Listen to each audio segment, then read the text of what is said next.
Ju njohim me përmbledhjen javore të lajmeve. Kjo është Radio 7. Koalicioni shqiptar Pro Familjes denoncon nismën për miratimin e projekt ligjit për barazin gjinore. Pastor Akilde Lindita Pano për Media 7 tregojnë disa nga detajet e projektit që në thelb rrezikon dhe mbarvajtjen në shoqërisë shqiptare. Nëse autoritetet vijnë me projekt ligje të cilat dhunojnë Biblën, dhunojnë fjalën e Zotit, dhunojnë vullnetin e Zotit, vinë të shkatrojnë fëmijët, familjen, atëherë ne duhet ngrihemi për të mbrojtur familjen, duhet të mbrojmë lirinë e besimit, duhet të mbrojmë lirinë e shprehjes. Dhe natyrisht që kemi nevojë sot më shumë se sa kur të qëndrojmë bashkë dhe të jemi syçel, i ngjeshur dhe luftojmë luftën tonë besim. Sipas tyre, projekti nuk e shikon më gjinin si mashkull dhe femër, por si përkatësie shumë fisht dhe ndërthurur, dhe si të tilla deri më sot janë numëruar 72 gjini të ndryshme.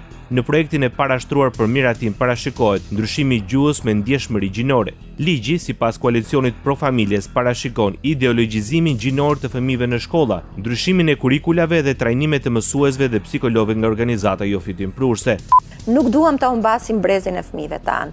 Është një varg në Bibël që thotë ngrije zërin tënd për të pambrojturin dhe për nevojtarin. Kush është i pambrojtur dhe nevojtari? Fëmijët janë të pambrojtur, jetimët janë të pambrojtur, sepse jetimët do të jenë të parët që do të jenë viktima të kësaj agjende dhe fëmijët e familjeve që prindrit nuk kanë shumë mundësi dhe nuk kanë shumë fuqi të ngrenë zërin për ta. Nëse kjo agjendë do të hyrë nëpër shkolla, do të jetë shumë vonë për të reaguar. Në ndryshime sipas pastor Akil Panos është dhe barazia gjinore në sport e cila shkatron meritokracinë dhe diskriminon vajzat. Kjo pasi sipas tij meshkujt transgjinor kualifikohen të garojnë në kategoritë e femrave. Integrimi i transgjinorëve në strukturat e mbrojtjes dhe ushtri është një tjetër ndërhyrje në ligj, ndërsa institucionet vendimarrëse do të jenë të detyruara të respektojnë kuotat gjinore 30 deri në 50% për 72 gjini. Ndër të tjera, pastor Akil Pano bën thirrje për ta refuzuar këtë projekt ligj, si dhe për ta larguar nga vendimarrja në parlament. Të mbrojmë qytetin, mbrojmë familjen, mbrojmë kishën, mbrojmë lirinë tonë. Edhe duhet me çdo kush që ta refuzojmë dhe të bëjmë gjithçka të mundur që ky projekt ligj të dalë nga parlamenti, të kthehet dhe të mos votohet ndonjëherë. Kisha duhet jo vetëm të lutet, por duhet siç kundër dhe Linda tha ta adresojë çështjen siç Gjon Pakzori adresoi, siç Jezus i adresoi, siç apostulli Paul i adresoi. Pra Kisha është shtylla dhe mbështetja e së vërtetës. Radio 7, zëri pozitiv i qytetit. Kryeministri Edi Rama angazhohet ta kthejë Shqipërinë një lider në Ballkan në fushën e shkencës dhe teknologjisë. Në Kongresin për Nanoteknologjinë, shefi i qeverisë shqiptare solli në vëmendje ministre e inteligjencës artificiale si Pika Kyçe për rritjen dhe fuqizimin e inteligjencës artificiale në strukturën e shtetit. Përmes saj ne kemi shndruar atë çfarë ka qenë domen i së mjekulltës në një algoritëm transparent për të shndruar pushtetin e shtetit në pushtetin e shërbyesit. Kryeministri premtoi se përmes saj do të mund të realizojnë tendera publik dhe transparent me integritet. Herët më shumë se sa vonë do të jemi në gjendje që të ofrojmë përmes diellës një instrument të jashtëzakonshëm për t'i bërë tenderat publik të hapur, transparent e me integritet siç nuk është parë më parë. Ishte Edi Rama. Shqetësimet e Departamentit Amerikan të Shtetit për informalitetin e lartë në sektorin e biznesit, korrupsionit si dhe pengesat për investitorët e huaj janë adresuar në programin 3 vjeçar të qeverisë shqiptare. Në këtë mënyrë është përgjigjur ministri i ekonomisë Delina Ibrahimaj çështjeve të ngritura nga qeveria amerikane në raportin e saj të fundit. Ministri i ekonomisë dhe inovacionit tha se është një plan 3 vjeçar i përgatitur nga qeveria që do të miratohet në bashkëpunim me aktorët e tjerë, Bankën e Shqipërisë dhe sektorin bankar. Në 4 vjeçarin e ardhshëm, edhe sa i takon paras në qarkullim, paras pra jashtë sistemet bankar, po edhe sa i takon reduktimit të informalitetit, ne do të kemi një plan agresiv masash për reduktimin e përdorimit të keshit në ekonomi. Është një plan 3 vjeçar, i cili tashmë është i përgatitur nga qeveria. Do të miratohet në bashkëpunim me të gjithë aktorët në treg, që përfshin sigurisht Bankën e Shqipërisë. Sipas Delina Ibrahimajt, masa do të synojë luftën kundër ekonomisë informale, forcimin e konkurrueshmërisë së bizneseve dhe përmirësimin e klimës investimeve në vend. Përmjet këtij plani dhe nëpërmjet reduktimit të përdorimit të keshit në ekonomi, do të arrijmë që të kemi reduktim të ekonomisë informale që do të garantojë një konkurrueshmëri më të lartë dhe një treg më të mirë për zhvillimin e sektorit privat në vend. Kryetari i Partisë Demokratike Sali Berisha shpreh shqetësimin se në raportin e Departamentit Amerikan të Shtetit flitet për një narkoekonomi ku nuk ka asnjë investim të huaj. Sipas Berishës, në Shqipëri ka 10 vite që nuk numërohen as me gisha investitorë serioz dhe perëndimor, sepse ata janë zëvendësuar nga narkotrafikantët dhe paratë e tyre. Kompani të mëdha botërore gjatë këtyre viteve u larguan nga Shqipëria. I kujtoj këtu se të gjitha akset rrugore të mëdha nga Hani i Hotit në Gjirokastër u ndërtuan nga kompani ndërkombëtare me reputacion të madh. I kujtoj këtu se zbarkuan në Shqipëri gjigant si Shelli, pavarësisht rezultatit, por shpenzojnë mbi 1 miliard euro në shpatet e Shpiragu dhe në zona tjera në kërkim të naftës. Kompanitë të tjera në real estate kishin projekte 1 miliard e gjysmë dollar investime dhe ato u larguan nga Shqipëria që të gjitha sepse u zëvendësuan nga përfaqësues të karteleve të drogës. Ekonomi.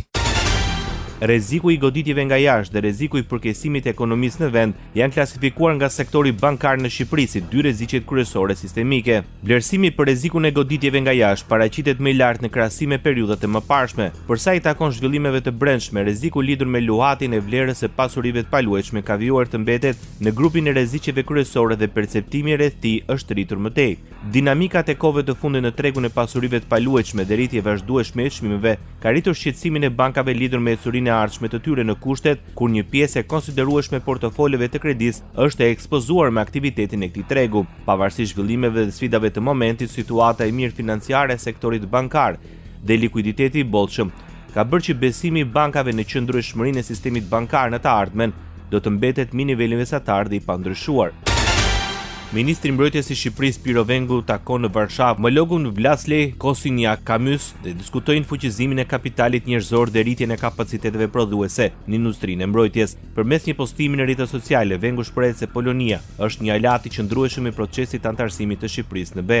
Ran dakord për një intensifikim të bashkëpunimit mes dy ministrive të mbrojtjes në dy element kyç, fuqizimi i kapitalit njerëzor dhe rritja e kapaciteteve prodhuese. Mirënjohës Polonisë për mbështetjen e pakursyer dhe për vëmendjen dashamirëse në funksion të stabilitetit dhe sigurisë në Europën Juglindore, komenton përmes rrjeteve sociale ministri i mbrojtjes Piro Vengu.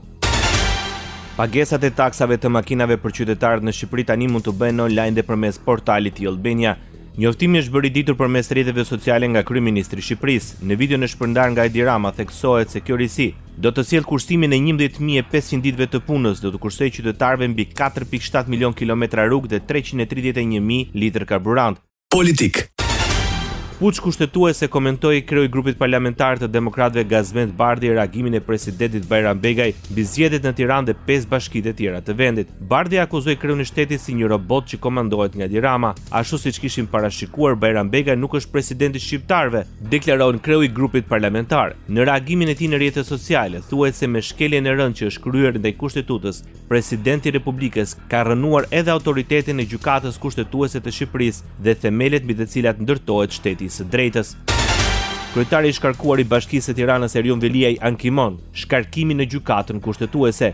Ankimimi në gjykatë pezulloi automatikisht firmën e Edi Ramës për shkarkimin e kryebashkiakut, si dhe pengon mbajtjen e zgjedhjeve të reja në Tiranë. Sipas Veliajt, neni 62 nuk mund të zëvendësoj neni 115 të kushtetutës, por interpretohet në pajtim me të. Ai argumenton se shkarkimi pa shkelje të rëndë të provuar është i palishëm dhe antikushtetues.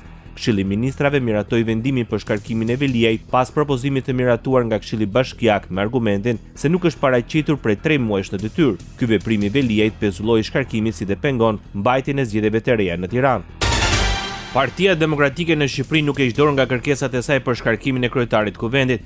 Në mbledhjen e konferencës së kryetarëve, kryetari i grupit parlamentar të Partisë Demokratike Gazvend Bardhi theksoi se konferenca e kryetarëve ka për detyrim që të thrasë Këshillin e Legjislacionit për kërkesën e Partisë Demokratike për shkarkimin e kryetarit të kuvendit. Kemi sjellë edhe një kërkesë për ripërsëritjen e seancës së 12 shtatorit. Kalimi pa debat, kemi arsyetuar se është në shkelje të kushtetutës dhe rregullores. Ju duhet ta përfshini atë kërkesë, deklaroi Gazvend Bardhi. Krahas asaj deklaroi se ka dorëzuar një kërkesë për mocion me debat mbi programin e qeverisë për 4 vite të ardhshme. Kryetari i grupit parlamentar të Partisë së Lirisë Tedi Blushi kritikoi mazhorancën për bllokimin e mocionit për debat mbi genocidin serb në Kosovë. Sipas tij, kërkesat e opozitës janë hedhur poshtë nga qeveria e Shqipërisë duke akuzuar atë se po mbështet një agjend antishqiptar. Blushi akuzoi kryeministrin se ka mbështetur ndarjen e Kosovës dhe se ka pasur qëndrime të pabesueshme teksa ka quajtur dhe veriun e Kosovës tokë të askujt. Sigurisht asnjë surprizë, thjesht një rikthim i Partisë Socialiste, një rikthim në vitin 41, ku kryetari i kuvendit gjasonte si pila peristeri, ndërsa ta Oland Balla si Dušan Milosha. Pra dëgjuam emisar jugoslav të një force politike, kryeministri i së cilës qartësisht ka mbështetur projektin e ndarjes së Kosovës. Është përfaqësues të një force politike, kryeministri i së cilit qartësisht dhe botërisht e ka deklaruar veriun e Kosovës si tokë të askujt. Ai gjithashtu theksoi se qeveria e Shqipërisë nuk ka bërë asnjë përpjekje serioze për të rritur njëjën ndërkombëtare të Kosovës. E ngarkuara me punë shëbaz në ambasadën e Tiranës, Nancy Venhor në takimin e ministrit e ri për marrëdhënie me parlamentin Toni Gogu, konfirmoi takimin dy palësh kur diskutuar për shpenzimet në fushën e mbrojtjes dhe mekanizmat e shqyrtimit të investimeve që SHBAT i konsiderojnë thelbësore. Venhor i bëri me dije Gogu se këto fusha janë me interes edhe në paraqitjen e një fronti të përbashkët kundër kundërshtarëve për të mbajtur të dy vendet të sigurta. Aktualitet. Nga samiti i Komitetit Politik Evropian në Kopenhagen, kryeministri Edi Rama vlerësoi ecurinë pozitive të Shqipërisë në negociatat për anëtarësim. Ai ia faturoi vendeve anëtare përgjegjësinë për finalizimin e këtij procesi. Ne nuk po presim, ne po vrapojmë shumë shpejt. Ne do të jemi gati shumë shpejt dhe ju takon të mëdhenjve në sallë që të mos presin më, por të na përqafojnë e të na mirëpresin se do të jemi një vlerë shumë e madhe shtuar për Bashkimin Evropian. Tha kryeministri i Shqipërisë, në lidhje me rreziqet e mundshme nga sulmet kibernetike, Edi Rama nënvizoi se Shqipëria sot ka mbrojtjen më të mirë kibernetike. Në lidhje me rreziqet e mundshme nga sulmet kibernetike, Edi Rama nënvizoi se vendi i tij ka mbrojtjen më të mirë në të gjithë Europën. Po kemi qenë objekt sulmi kibernetik, por sot kemi një nga mbrojtjet më të forta kibernetike në Europë. Ne vazhdojmë të jemi objekt e këtyre sulmeve kibernetike të Iranit dhe jemi tërkohën duke luftuar që të mos lejojmë shkelje të sigurisë tonë. Kryeministri i Shqipërisë Edi Rama reagoi pas përhapjes në media të një bisede me Omar Mesti, presidentit të Francës Emmanuel Macron dhe atit të Azerbajxhanit gjatë punimeve të samitit të Komunitetit Politik Evropian në Danimark. Në bisedë me Omar Rama rikujtoi një lapsus të presidentit të SHBAS Donald Trump, i cili dikur tha se edhe Shqipëria kishte arritur të bënte paqe me Azerbajxhanin. Kryeministri sqaroi se kjo bisedë ishte thjesht një moment humori mes njerëzish të cilët në fakt janë ndërpërkrahasit më të mëdhenj të presidentit Trump. Sociale. Kryeministri Edi Rama ju bëri thirrje pedagogëve dhe studentëve që të angazhohen sa më shumë në funksion të rritjes së komponentit të inteligjencës artificiale dhe për ta integruar atë në hapësirat e universiteteve të vendit. Ai tha se inteligjencën artificiale do ta kenë në vëmendje edhe në buxhetin e ardhshëm. Në çdo universitet ne të krijojmë sa më parë hapësirat për t'i dhënë mundësi pedagogëve, për t'i dhënë mundësi studentëve që të aktivizojnë talentet dhe dijet, por dhe kuriozitetin e tyre intelektual për inteligjencën artificiale. Është absolutisht e domosdoshme, por është dhe absolutisht e mundur. Kryeministri Edi Rama ishte i pranishëm në Universitetin Politeknik të Tiranës së bashku me ministrin e Infrastrukturës dhe Energjisë Belinda Balluku, e cila theksoi se industria e rënd, transporti, energjia dhe sektori minerar kanë sot një kërkesë të jashtëzakonshme për burime njerëzore të kualifikuara. Ne synojmë të rekrutojmë profesionistë të ri jo vetëm për t'i trajnuar, por për t'i përgatitur dhe ofruar punësim afatgjatë në projekte konkrete të infrastrukturës që tashmë janë të shumta, duke nisur nga aviacioni, tek industria detare dhe padyshim tek energjia. Me nisjen e tetorit roz, muajit të fushatës globale të ndërgjegjësimit për kancerin e gjirit, presidenti i Republikës së Shqipërisë Bajram Begaj theksoi rëndësinë e diagnostikimit të ershëm për parandalimin e kësaj sëmundje. Çdo histori është unike, çdo rrugtim ka rëndësi. Në muajin e ndërgjegjësimit, inkurajojmë gratë dhe vajzat që me guxim të jashtëzakonshëm përballen me këtë sëmundje, shkruan Bajram Begaj. Në kuadër të muajit të roz, Ministria e Shëndetësisë dhe Mbrojtjes Sociale në Shqipëri publikoi mesazhin e mjekut Ibrahim Avdia për kontrolle të rregullta të grave dhe vajzave, me qëllim identifikimin e rasteve në fazat e para të shfaqjes. Ju bëj thirrje që të vini të shfrytëzoni të gjitha mundësitë për të bërë ekzaminimet mamografike dhe ekografike dhe çdo vizitë tjetër në të gjitha institucionet shëndetësore, qofshin këto ambulanca, mamografi të lëvizshme, qendra spitalore, qendra terciare, për të bërë një diagnozë sa më të hershme. Diagnostikimi i hershëm është baras me jetë. Kanceri i gjirit, kur diagnostikohet e hershëm, është mbi 90% të rasteve i shërushëm. Ndoqet përmbledhjen javore të lajmeve. Kjo është Radio 7, zëri pozitiv i qytetit.